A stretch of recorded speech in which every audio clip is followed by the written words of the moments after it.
Hi guys, আমি একসাথে present indefinite tense, first indefinite tense, future indefinite টেন্সের একই রকম সেন্টেন্স দিয়ে তার পরিবর্তনগুলো দেখাচ্ছি। দেখুন, যেমন I eat rice, I ate rice, I shall eat rice. এখানে ইটের ফার্স্ট ফর্ম হচ্ছে এট, আমরা জানি এট ই এট। আর ফিউচার টেন্সে যাইয়া সাবজেক্টের পর সাবজেক্ট অনুসারে শ্যাল বা উইল বসবে, আর মূল ভার্বের প্রেজেন্ট ফর্ম বসবে। এই জন্য আই শ্যাল ইট রাইস হয়েছে। এবার দ্বিতীয় সেন্টেন্সে হি গোজ টু স্কুল, আমরা জানি হি থার্ড পারসন সিঙ্গুলার, এই জন্য গোয়ের সাথে ই এর যুক্ত হয়েছে।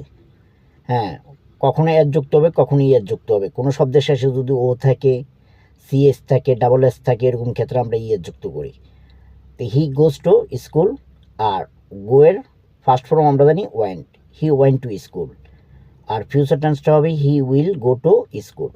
আমরা হি এর সাথে থার্ড পারসন সিঙ্গুলার সাথে উইল ব্যবহার করি, শুধুমাত্র ফার্স্ট পারসন সিঙ্গুলার বা প্লোরালের সাথে আমরা শেল ব্যবহার করি, বাকি সবাই সাথে will. We read a book, we read a book, we shall read a book. এটা ফার্স্ট ফর্ম যা প্রেজেন্ট ফর্মও তা। কেন?